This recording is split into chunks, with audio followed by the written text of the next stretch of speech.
Објектот на новиот конак во состав на Лешочкиот манастир се гради кај влезот во комплексот на местото каде порано беа помошните простории и остава од манастирот. И покрај кризата поради пандемијата со коронавирус, активностите продолжуваат. Темелите за конакот беа поставени на 1 февруари. Ова е напредокот во изградбата до овој момент. Полека, со Божја помош, конакот се издига.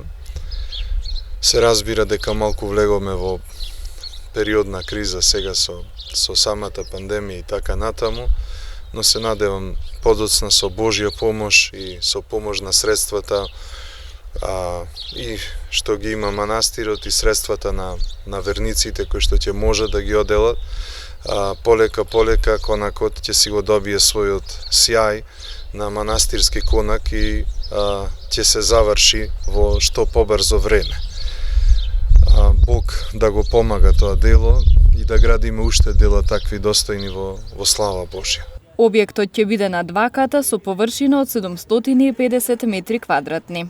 Првиот дел на конакот што се наоѓа малку подоле, што е на еден спрат, таму ќе биде поставувано камен, за да се зачува автентичноста на градбата, додека овој дел што е високиот на 2 спрата, тој ќе биде граден во помодерен стил.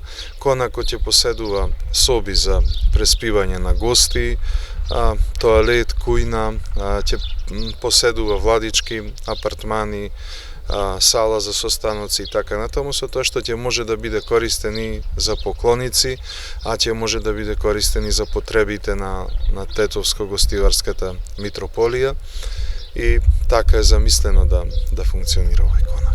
Инаку во изминатиот период започнаа да се реализираат проекти за заштита на манастирскиот комплекс во Лешок, како конструктивно зајакнување на стариот конак и делумна реставрација на црквата Пресвета Богородица.